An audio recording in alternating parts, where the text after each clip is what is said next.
الحمد لله نحمده ونستعينه ونستغفره ونؤمن به ونتوكل عليه ونعوذ بالله من شرور أنفسنا ومن سيئات أعمالنا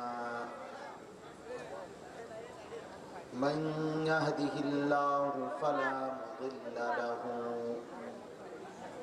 ومن يضلله فلا هادي له ونشهد أن لا إله إلا الله وحده لا شريك له ونشهد أن سيدنا وحبيبنا ومولانا محمدا عبده ورسوله أما بعد فأعوذ بالله من الشيطان الرجيم بسم الله الرحمن الرحيم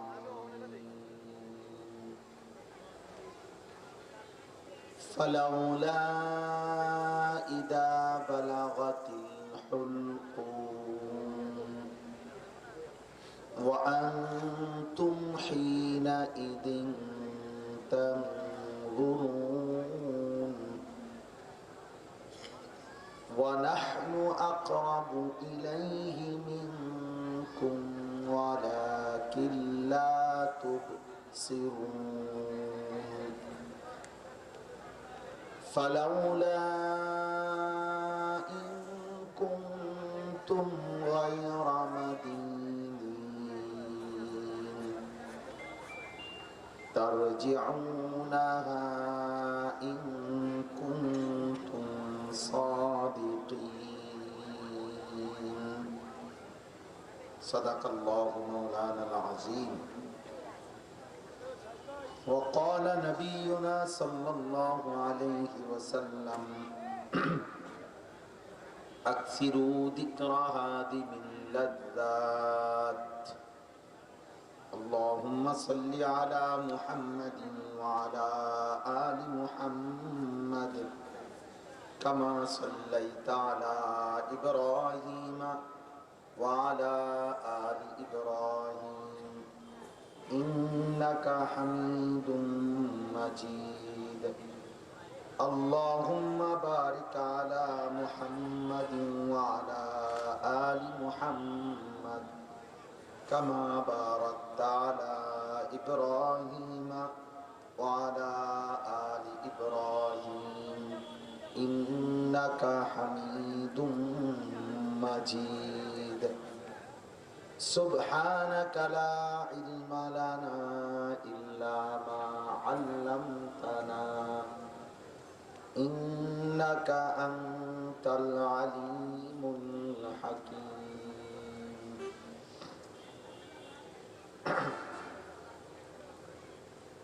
الحمد لله আল্লাহ পাক রব্বুল ইজ্জাত যুল জালাল ওয়াল ইকরামের ফজল করম রব্বুল আলামিনের ইহসান মেহেরবানি দয়া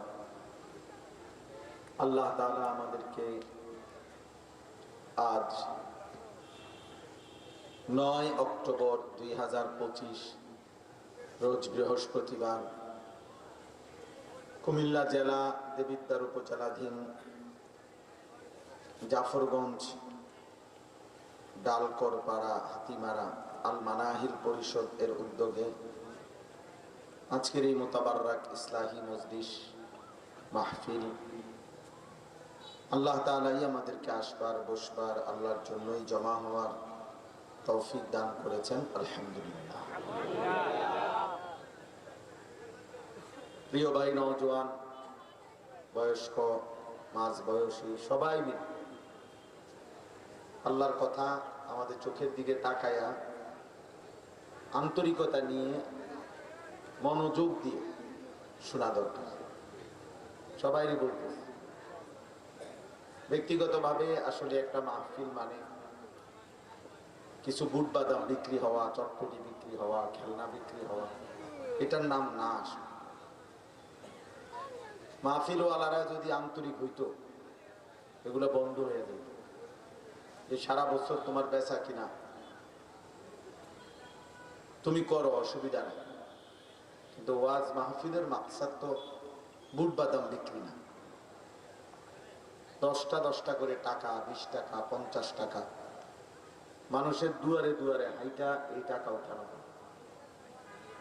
অনেক কষ্ট করে যারা আয়োজন করে। কিছু ছেলে পেলে দেখা গেছে বেচারা হয়তো সপ্তাহখানিক তারা হুঁশ থাকে না, আর আয়োজনের জন্য যদিও শেষ দিকের কাজ হয়তো 4-5 দিনের, কিন্তু প্রস্তুতি নিতে হয় 6 মাস 1 বছর থেকে। এই জন্য বললাম এত আয়োজন, এত কষ্ট, এত ফিকির,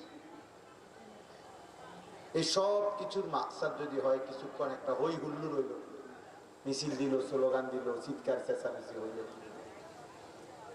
বুট বাদাম বিক্রি হইল, হই হুল্লোড় একটা হইল আর হাঙ্গামা, এরপরে যে যার মতোই, যে যেমন ছিল তেমনই আছে। নতুন করে কারো মধ্যে কোনো বিবেক, অনুভূতি, ফিকির, চেতনা কিছুই জাগে না। তো এটা কি হলো ভাই? এটা তো কি হলো? 1 কেজি চাল সিদ্ধ করলেও তো এটা জোশ হবার কথা।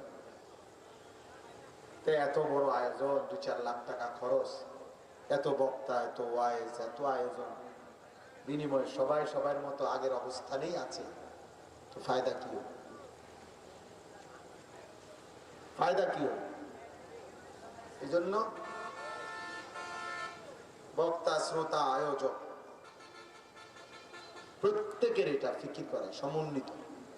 ত্রিভুজের 3 বাহু সমান হইতে হবে, নাই তো ত্রিভুজ হয় না, 1 বাহু ছোট বড় হলে।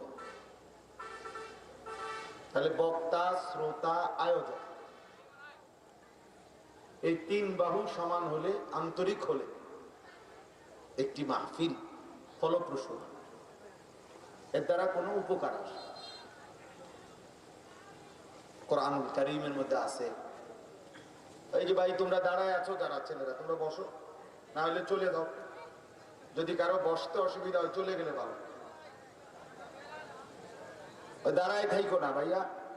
যদি কারো সময় না থাকে তো যে কাজে দরকার ওই কাজে চলে গেলে ভালো, আর নাই তো বসতে হবে। স্বেচ্ছাসেবক ভাই তোমরা বসাও ছেলেদেরকে। অনেক শ্রোতা দিয়ে কোনো কিছু আসা যায় না। অনেক লোক হইলে বা কম হইলে কোনোটার মধ্যেই কোনো সফলতা ব্যর্থতার কিছু নেই। সংখ্যার ভিত্তিতে ফেরেশতারা নেকি লেখেন, অতএব এটা আহামরি কিছু। একজনের জন্য আল্লাহর কথা যে পরিমাণ গুরুত্বপূর্ণ, 1 লক্ষের জন্য একই গুরুত্ব, সমান গুরুত্ব। তো কাজে এটা তো নির্বাচনী জনসভা না, আমি কোনো প্রার্থীও না, আমার কোনো মার্কাও নাই। তো অতএব আর সমস্যা কি? লোক কম হইলেই কি আর বেশি হইলে? আমার আল্লাহর কথা না বলা দরকার, আখিরাতের ফিকির দরকার। আমি স্লোগান দিয়ে করবো কি আর চিৎকার দিয়ে করবো? 10 লাখ মানুষ স্লোগান দিলে একসাথে, শুভেচ্ছার স্বাগত, অমুক সাহেবের আগমন, তো খবর রাজা মাফ, তো আর লাভ এই স্লোগান দিয়ে ঘাস কাটবে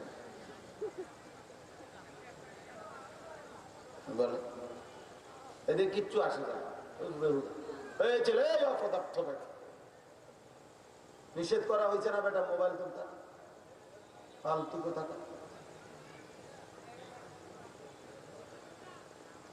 তোমার মোবাইলের ছবি তোলা বাকি থাকলে অন্য কোথাও তোলো, রাস্তায় গাড়ি আছে, সিএনজি আছে, অটো আছে, ওগুলো উঠাও, কংসনগর উঠাও, ভালো হইব। যেই জ্যাম বাইতে থাকে, যদি বেশি প্রচার হয় তাহলে ভালো।